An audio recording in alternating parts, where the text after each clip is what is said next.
Hello എല്ലാവർക്കും നമസ്കാരം. അപ്പോൾ ഇന്നത്തെ നമ്മുടെ വീഡിയോ എന്ന് പറയുന്നത് ഒരു ബട്ടർ ചിക്കൻ്റെ റെസിപ്പിയാണ്. ബട്ടർ ചിക്കനും നല്ല അടിപൊളി പൊറോട്ടയും. അപ്പോൾ എങ്ങനെയാണ് ബട്ടർ ചിക്കൻ ഉണ്ടാക്കണതെന്ന് നമുക്ക് നോക്കാം. അതിൻ്റെ ഇൻഗ്രീഡിയൻസ് എല്ലാം ഇവിടെ റെഡിയാണ്. സിമ്പിളായിട്ട് നമ്മുടെ വീട്ടിൽ തന്നെ നമുക്ക് ഉണ്ടാക്കാവുന്ന ബട്ടർ ചിക്കൻ. അപ്പോൾ പെട്ടെന്ന് തന്നെ നമുക്ക് വീഡിയോയിലോട്ട് പോയാലോ. അപ്പോൾ നമ്മുടെ ബട്ടർ ചിക്കന് വേണ്ടിയിട്ടുള്ള ചിക്കൻ ഞാനിവിടെ വൃത്തിയാക്കി വെച്ചിട്ടുണ്ട്. ബോൺലെസ് ചിക്കനാണ് കേട്ടോ ഞാൻ എടുത്തേക്കണേ. അപ്പോൾ ഏകദേശം ഒരു 600 ഗ്രാം ബോൺലെസ് ചിക്കൻ ക്യൂബായിട്ട് കട്ട് ചെയ്തിട്ടുണ്ട്. അപ്പോൾ ഇതിനകത്തേക്ക് മാരിനേഷന് വേണ്ടിയിട്ട് നമ്മൾ കുറച്ച് തന്തൂരി മസാല. നിങ്ങൾ തന്തൂരി മസാല ഇല്ലയെന്നുണ്ടെന്നുണ്ടെങ്കിൽ നമ്മുടെ മുളക് പൊടി മഞ്ഞപ്പൊടിയൊക്കെ വെച്ചിട്ടുള്ള ഒരു മാരിനേഷനായാലും കുഴപ്പമില്ല. തന്തൂരി മസാല ആകുമ്പോൾ കുറച്ചും കൂടി ആ ഒരു നോർത്ത് ഇന്ത്യൻ ഫ്ലേവർ കിട്ടും. അതിന് വേണ്ടിയിട്ടാണ് ഞാൻ തന്തൂരി മസാല ചേർക്കണത്. ഈ തന്തൂരി മസാലയ്ക്ക് അത്യാവശ്യം എരിവുണ്ട് കേട്ടോ. അതുകൊണ്ട് ഞാൻ മുളക് പൊടി ഇനി ചേർക്കണില്ല. നമുക്കൊരല്പം മഞ്ഞപ്പൊടി ചേർക്കാം. അപ്പോൾ അതെ ലേശം മഞ്ഞപ്പൊടി. പിന്നെ നമുക്ക് നല്ല തൈര്, നല്ല കട്ട തൈരാട്ടോ, അധികം പുളിയില്ലാത്ത നമ്മുടെ യോഗേർട്ട്. ഇനി കുറച്ച് ലെമൺ, ഒരു ഹാഫ് സ്ലൈസ് ലെമൺ നന്നായിട്ട് സ്ക്യൂസ് ചെയ്ത് ലെമൺ ചേർക്കുന്നുണ്ട് ഒരല്പം പുളിക്ക് വേണ്ടിയിട്ട്. ഇനി ഇതേ നമുക്ക് ആവശ്യത്തിന് ഉപ്പും ചേർക്കാം. ഇത്രയേ ഉള്ളൂ, സിമ്പിളാണ്. വളരെ കുറച്ച് മാരിനേഷനേ ഉള്ളൂ. അപ്പോൾ ആവശ്യത്തിന് ഉപ്പും ചേർത്ത് നമുക്ക് ഇവനെ നന്നായിട്ട് തിരുമ്മി വെക്കാം കേട്ടോ. നന്നായിട്ട് മിക്സ് ചെയ്തെടുക്കാം. കുറച്ച് കളർ കുറവുണ്ട്, അപ്പോൾ ഞാൻ ഒരു അല്പം കാശ്മീരി മുളക് പൊടി ചേർക്കുന്നുണ്ട് കേട്ടോ, കളറിന് വേണ്ടിയിട്ട്. അടിപൊളി. അപ്പോൾ നേരത്തെ നമ്മൾ ചേർക്കാൻ വിട്ടുപോയ ഒരു ഇൻഗ്രീഡിയൻറ്റ് കൂടി ഉണ്ട്, നമ്മുടെ ജിഞ്ചർ ഗാർലിക് പേസ്റ്റ്. കുറച്ച് ഇഞ്ചിയും വെളുത്തുള്ളിയും കൂടി പേസ്റ്റാക്കി അതും കൂടി ചേർക്കുക. അപ്പോഴേ ആ ഫ്ലേവർ കറക്റ്റ് ആവുള്ളൂ. എന്നിട്ട് വേണം നമ്മൾ അരമണിക്കൂർ റെസ്റ്റ് ചെയ്യാൻ വേണ്ടിയിട്ട്. അപ്പോൾ നമ്മൾ ഇഞ്ചി വെളുത്തുള്ളി പേസ്റ്റ് കൂടി ചേർത്തിട്ടുണ്ട്. അതുകൂടി ചേർത്ത് നന്നായിട്ട് മിക്സ് ചെയ്യുക. എന്നിട്ട് നമുക്ക് റെസ്റ്റ് ചെയ്ത് വയ്ക്കാം. അപ്പോൾ നമ്മുടെ ചിക്കൻ മാരിനേറ്റ് ചെയ്ത് റെഡി ആയിട്ട് നമുക്കിതൊരു അരമണിക്കൂറെങ്കിലും മിനിമം ഒന്ന് സെറ്റ് ആവാൻ വേണ്ടി വെക്കണം കേട്ടോ. അപ്പോൾ ആ ഗ്യാപ്പിൽ നമുക്ക് ഇതിന് വേണ്ടിയിട്ടുള്ള സോസ് റെഡിയാക്കി എടുക്കാം.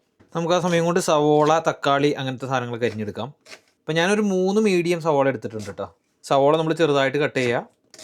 ഇനി നമുക്ക് വേണ്ടി തക്കാളിയാണ്. ഞാനപ്പോൾ ഒരു വലിയ തക്കാളി എടുത്തേക്കണേ. അപ്പോൾ ഇതുപോലത്തെ വലിയ തക്കാളി ആണെങ്കിൽ ഒരു 2 തക്കാളി, ഒരു 1.5 തക്കാളിയൊക്കെ എടുക്കാം.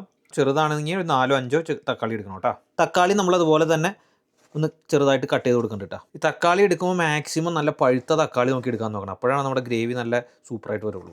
അതുപോലെ 3-4 അല്ലി വെളുത്തുള്ളിയും ചെറിയ കഷ്ണം ഒരു ഇഞ്ചി എടുത്തിട്ടുണ്ട്. അപ്പോൾ ഇതും നമുക്ക് മാറ്റി വയ്ക്കാം. അപ്പോൾ ബട്ടർ ചിക്കൻ ഉണ്ടാക്കാൻ വേണ്ടിയിട്ട് നമ്മൾ ആദ്യം അതിൻ്റെ ഒരു മസാല റെഡിയാക്കി എടുക്കാൻ പോണ്. മസാല റെഡിയാക്കാനായിട്ട് പാൻ അടുപ്പത്ത് വെച്ചു. അതിനുശേഷം പാൻ നന്നായിട്ട് ചൂടായി വന്നു കഴിയുമ്പോൾ അതിലേക്ക് കുറച്ച് ഓയിൽ ഒഴിച്ചു കൊടുത്തിട്ടുണ്ട്. അപ്പോൾ ഓയിലൊന്ന് ചൂടായി വരുന്ന സമയത്ത് നമുക്ക് ഓൾ സ്പൈസസ് കുറച്ച് ചേർത്ത് കൊടുക്കാം. ഗ്രാമ്പു, ഒരു 3 ഏലക്ക, ഒരു കഷ്ണം കറുകപ്പട്ട, അതുപോലെ ഒരു ബേ ലീഫ്. അപ്പോൾ ഇത്രയും സാധനങ്ങളാണ് നമ്മൾ ഓൾ സ്പൈസസിൽ ചേർത്ത് കൊടുത്തേക്കണേ. ഇത് ജസ്റ്റ് ഒന്ന് റോസ്റ്റ് ആയി വരുമ്പോൾ നമുക്ക് സവോള, വെളുത്തുള്ളി, ഇഞ്ചി,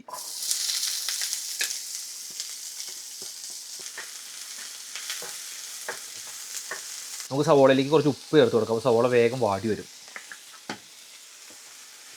ജസ്റ്റ് ഒന്ന് കുക്കായിട്ടുണ്ട്, ഒന്ന് കളർ മാറി തുടങ്ങുന്നുണ്ട്. ഒരുപാട് കുക്കാവണ്ട. ആ സമയത്ത് നമുക്ക് തക്കാളി ചേർത്ത് കൊടുക്കാം. ഇതിപ്പോൾ നമ്മൾ ഏകദേശം 3 മീഡിയം സവോളയും ഒരു 1.5 വലിയ തക്കാളിയാണ് ഞാൻ എടുത്തേക്കണം കേട്ടോ. അപ്പോൾ നമ്മുടെ തക്കാളി സവോള അത്യാവശ്യം നന്നായിട്ട് വഴണ്ട് വന്നിട്ടുണ്ട് കേട്ടോ. അപ്പോൾ ഈ സമയത്ത് നമുക്ക് നമ്മുടെ പൊടികളൊക്കെ ചേർത്ത് കൊടുക്കാം. ഒരു ലേശം മഞ്ഞൾപ്പൊടി, അല്പം മുളക് പൊടി, ദെൻ കുറച്ച് മല്ലിപ്പൊടി. മുളക് പൊടി ഞാൻ കുറച്ചേ ചേർക്കണുള്ളൂ. എരിവിനനുസരിച്ച് മുളക് പൊടി നമുക്ക് കൂട്ടുകയും കുറയ്ക്കുകയൊക്കെ ചെയ്യാം കേട്ടോ. ഞാൻ ഇവിടെ പിള്ളേർക്ക് കഴിക്കേണ്ടതുകൊണ്ട് മുളക് പൊടി കുറച്ചേ ചേർക്കണുള്ളൂ. ഈ പൊടിയൊക്കെ ചേർക്കുന്നത് നിങ്ങൾക്ക് നിങ്ങളുടെ കൈ കണക്കാട്ടോ. ഞാനിത് കറക്റ്റ് അളവ് പറയാത്ത എന്താ കാരണം എന്ന് വെച്ച് കഴിഞ്ഞാൽ എല്ലാവരുടെയും കയ്യിലുള്ള പൊടികൾ വ്യത്യസ്തമായ പൊടികളായിരിക്കും, ഡിഫറൻ്റ് ആയിരിക്കും. ഇപ്പോൾ മുളക് പൊടി തന്നെ എരിവ് കൂടുതലും കുറവുള്ളതുണ്ടാവും, മല്ലിപ്പൊടി തന്നെ ഫ്ലേവർ കൂടിയതും കുറഞ്ഞതുണ്ടാവും. അപ്പോൾ നമ്മൾ കറക്റ്റ് ഒരു അളവ് പറഞ്ഞു കഴിഞ്ഞാൽ ഒരിക്കലും നമ്മൾ ഉണ്ടാക്കുന്ന ഫുഡ് റെസിപ്പി കറക്റ്റ് ആവില്ല. അപ്പോൾ ഏകദേശം ഒരു അളവാണ് നമ്മൾ നോക്കണേ. അപ്പോൾ എല്ലാവർക്കും അറിയാമല്ലോ, നിങ്ങൾക്കൊക്കെ സ്ഥിരം നമ്മൾ കുക്ക് ചെയ്യേണ്ടതാണ്. അപ്പോൾ കുക്ക് ചെയ്യണവർക്കൊക്കെ എല്ലാവർക്കും അറിയാം ഏകദേശം നിങ്ങൾ യൂസ് ചെയ്യണ മുളക് പൊടി, മസാലപ്പൊടിയൊക്കെ എന്തോരം അളവിൽ ചേർക്കണം. അപ്പോൾ അതനുസരിച്ചിട്ട് ഈ പൊടികൾ ചേർക്കട്ടോ. ഇനി ഇതിലേക്ക് ഞാൻ ഒരല്പം ജീരകപ്പൊടി ചേർക്കുന്നുണ്ട്. ഈ നോർത്ത് ഇന്ത്യൻ മസാലകൾക്കൊക്കെ ജീരകപ്പൊടി എപ്പോഴും നിങ്ങൾ ശ്രദ്ധിച്ചിട്ടുണ്ടാവും. നിങ്ങൾ നോർത്ത് ഇന്ത്യൻ ധാബകളിൽ നിന്നൊക്കെ ഫുഡ് കഴിക്കുമ്പോൾ ഒരു ജീരകപ്പൊടിയുടെ ഫ്ലേവർ ഇങ്ങനെ കയറി നിൽക്കുന്നുണ്ട്. അപ്പോൾ ഒരുപാട് വേണ്ട, ഒരല്പം ജീരകപ്പൊടി.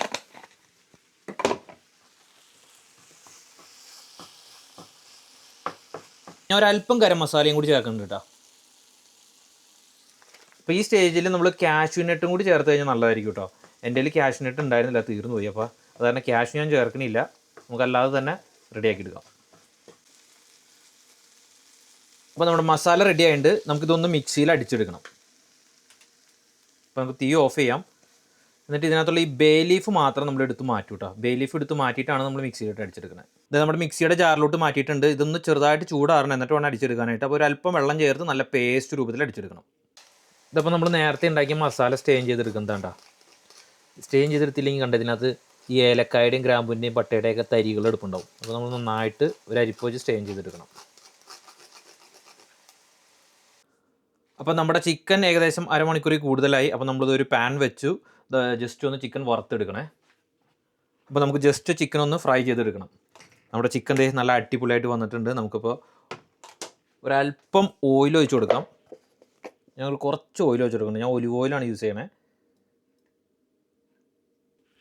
അപ്പം ഞാൻ എപ്പോഴും ഈ ഒലിവ് ഓയിലായിട്ട് യൂസ് ചെയ്യുന്നത്. അപ്പോൾ ചില ആളുകൾക്ക് സംശയം ഉണ്ടാവും ഒലിവ് ഓയിൽ കുക്കിങ്ങിന് പറ്റുമെന്ന്. ഇത് കുക്കിങ്ങിന് പറ്റുന്ന ഒലിവ് ഓയിലാണ്. ഇത് വെർജിൻ ഒലിവ് ഓയിലല്ല. വെർജിൻ ഒലിവ് ഓയിലാണ് നമുക്ക് കുക്ക് ചെയ്യാൻ പറ്റാത്തത്, ഫ്രൈ ചെയ്യാൻ പറ്റാത്തത്. നമുക്ക് സലാഡ്സിലൊക്കെ യൂസ് ചെയ്യാം. പക്ഷേ ഇത് നമുക്ക് കുക്ക് ചെയ്യാൻ പറ്റുന്ന ഒലിവ് ഓയിലാണ്. അപ്പോൾ നമ്മുടെ പാൻ നന്നായിട്ട് ചൂടായി വന്നിട്ട് നമുക്ക് ചിക്കൻ പാനിലോട്ട് ഇട്ട് കൊടുക്കാം കേട്ടോ.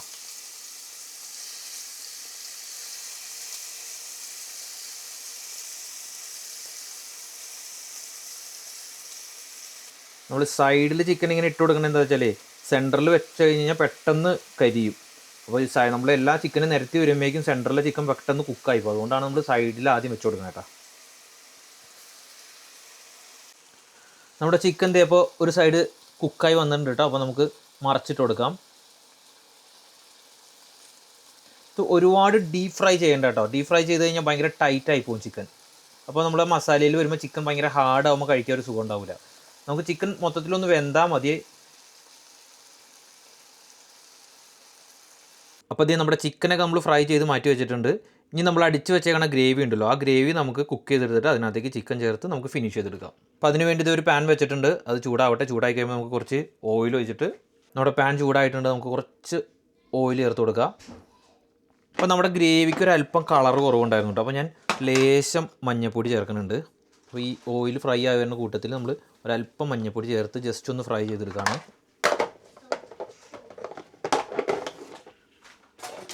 മഞ്ഞൾപ്പൊടി കരിയരുത്, ജസ്റ്റ് ഒന്ന് ഫ്രൈ ചെയ്തെടുത്താൽ മതി. ഇനി ഇതിലേക്ക് നമ്മൾ എടുത്തു വെച്ചാണ് ആ പേസ്റ്റ് ഉണ്ടല്ലോ, നമ്മുടെ മസാല അടിച്ച പേസ്റ്റ്, അത് ചേർത്ത് കൊടുക്കാം.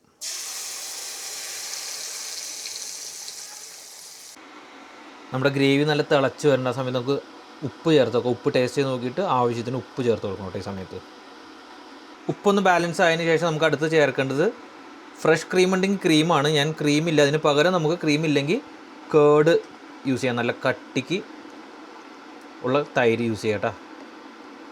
പുളിയില്ലാത്ത യോഗേർട്ട്. ഇപ്പോൾ ഗ്രേവി ടൈറ്റായിട്ട് വേണമെന്നുണ്ടെങ്കിൽ നിങ്ങൾക്ക് ടൈറ്റാക്കി വെക്കാം കേട്ടോ. ഞാനിപ്പോൾ പൊറോട്ടയ്ക്ക് വേണ്ടിയിട്ട് ഗ്രേവി ആയതുകൊണ്ട് ആണ് കുറച്ച് ലൂസായിട്ട് എടുക്കണേ. ഇപ്പോൾ റൈസിൻ്റെ ഒക്കെ കൂടെയാണെന്നുണ്ടെങ്കിൽ കുറച്ചുകൂടി ടൈറ്റ് ആയിട്ടാണെന്നുണ്ടെങ്കിൽ കുറച്ചുകൂടി നല്ലതായിരിക്കും. ഇനി നമുക്ക് നമ്മുടെ ചിക്കൻ ആഡ് ചെയ്ത് കൊടുക്കാം. നമ്മൾ ഫ്രൈ ചെയ്ത് വെച്ചാണ് ചിക്കൻ. ഇപ്പോൾ ക്രീമിന് പകരം നമ്മൾ കേർഡ് യൂസ് ചെയ്യുമ്പോൾ പ്രത്യേകം ശ്രദ്ധിക്കണം. പുളിയില്ലാത്തതായിരിക്കണം. പുളി വന്നു കഴിഞ്ഞാൽ കറിക്ക് ഭയങ്കര പുളി കൂടിപ്പോവും. അപ്പോൾ ടേസ്റ്റൊക്കെ മാറിപ്പോവും. അതുകൊണ്ട് പുളിയില്ലാത്ത തൈരുമാണ് കേട്ടോ യൂസ് ചെയ്യാനായിട്ട്. അപ്പോൾ നമ്മുടെ കറി ഒന്ന് തിളച്ച് വരേണ്ട ഈ സമയത്താണ് നമ്മുടെ മെയിൻ സാധനം, മെയിനായിട്ട് നമ്മൾ ചേർത്തിട്ടുണ്ടായിരുന്നില്ല, ബട്ടർ. നല്ലൊരു പീസ് ബട്ടർ ഞാൻ ചേർക്കുന്നുണ്ട്. ഇനി ബട്ടർ ഇവിടെ കിടന്ന് മെൽറ്റായി നല്ല സെറ്റായി വരട്ടെ. അപ്പോൾ നമ്മുടെ ബട്ടർ ചിക്കൻ ഇവിടെ റെഡി ആയിട്ടിരിക്കുകയാണ്. ഓൾമോസ്റ്റ് ഫിനിഷ് ആയിട്ടിരിക്കുകയാണ്. ലാസ്റ്റ് സ്റ്റേജിലാണ്. ആ സമയത്ത് തന്നെ നമുക്ക് പൊറോട്ട റെഡിയാക്കി എടുക്കാം. അപ്പോൾ നമ്മളിവിടെ നമുക്ക് ഒറിജിനൽ പൊറോട്ട കിട്ടാൻ പാടാണ്. അതായത് നമ്മുടെ നാടൻ പൊറോട്ട കിട്ടാൻ പാടാണ്. അപ്പോൾ നമ്മൾ യൂസ് ചെയ്യണത് ഫ്രോസൺ പൊറോട്ടയാണ്. ഹുംസ എന്ന് പറഞ്ഞിട്ട് ബ്രാൻഡിൻ്റെ ഒറിജിനൽ പൊറോട്ട എന്ന് പറഞ്ഞിട്ട് ഇതാണ്. ഇത് ഞാൻ ഇവരുടെ തന്നെ പല ടൈപ്പ് ഉണ്ട് കേട്ടോ. അതിനകത്ത് ഇതാണ് എനിക്ക് കുറച്ചുകൂടി നമ്മുടെ നാടൻ പൊറോട്ടയായിട്ട് കുറച്ചുകൂടി എന്താ പറയുക ആ ഒരു സിമിലാരിറ്റി തോന്നിയിട്ടുള്ളത്. അപ്പോൾ നമുക്കിത് ഈ ഓരോ പൊറോട്ടയായിട്ട് ഇതേ സമയത്ത് തന്നെ ചുട്ടെടുക്കാം കേട്ടോ. അപ്പോൾ അത് നമ്മുടെ ചിക്കൻ നല്ല അത്യാവശ്യം നല്ല ടൈറ്റായി വന്നിട്ടുണ്ട്. നമ്മൾ ഈ ഒരു പാകത്തിന് തന്നെ ഫിനിഷ് ചെയ്യാണ്. കാരണം നമുക്ക് പൊറോട്ടയ്ക്ക് വേണ്ടിയിട്ടായതുകൊണ്ട്. ഫിനിഷ് ചെയ്യുന്നതിന് മുമ്പ് നമുക്കിതാ കസ്തൂരി മേത്തി, ഇത് മസ്റ്റാണ് കേട്ടോ. ബട്ടർ ചിക്കനിൽ കസ്തൂരി മേത്തി നമ്മൾ എന്തായാലും ചേർക്കാം. നല്ലതാണ്, നമുക്ക് നല്ലൊരു ഫ്ലേവർ കിട്ടുള്ളൂ. ദെൻ ലാസ്റ്റ് കുറച്ച് മല്ലിയിലയും കൂടി ഇട്ട് ഗാർണിഷ് ചെയ്ത് ഫിനിഷ് ചെയ്യാം. ഓക്കെ, അപ്പോൾ നമ്മൾ അടിപൊളി ബട്ടർ ചിക്കൻ ഇവിടെ റെഡി ആയിട്ടുണ്ട്.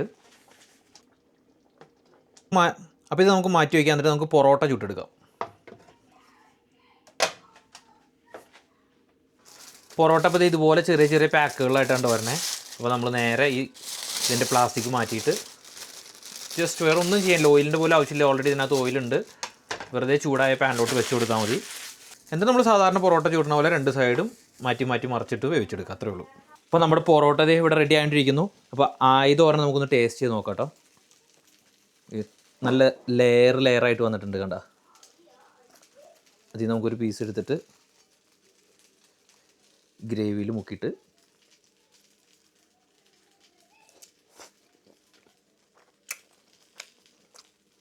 സൂപ്പർ.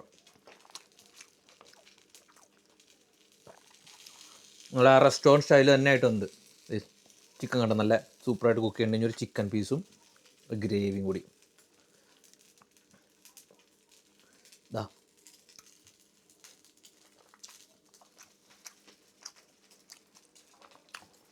ഒന്നും പറയാനില്ല, അടിപൊളി, സൂപ്പറായിട്ടുണ്ട്. തൈരിന് പകരം നമ്മൾ ആ ക്രീം ഒഴിക്കുകയാണെങ്കിൽ കുറച്ചും കൂടി റിച്ച് ആയെന്ന് എനിക്ക് തോന്നുന്നു. പക്ഷേ എങ്കിലും കറക്റ്റ് ഫ്ലേവർ എല്ലാം ബാലൻസ് ആയിട്ട് അടിപൊളിയായിട്ടുണ്ട്. നല്ല സൂപ്പർ. പൊറോട്ടയുടെ ചപ്പാത്തിയുടെയും കൂടെ അടിപൊളി കോമ്പിനേഷൻ. അപ്പോൾ എല്ലാവരും മസ്റ്റായിട്ട് ട്രൈ ചെയ്യുക, അടിപൊളിയാണ്. അപ്പോൾ മറ്റൊരു വീഡിയോ ആയിട്ട് നമുക്ക് വീണ്ടും കാണാം. അതുവരേക്കും എല്ലാവർക്കും ബൈ ബൈ.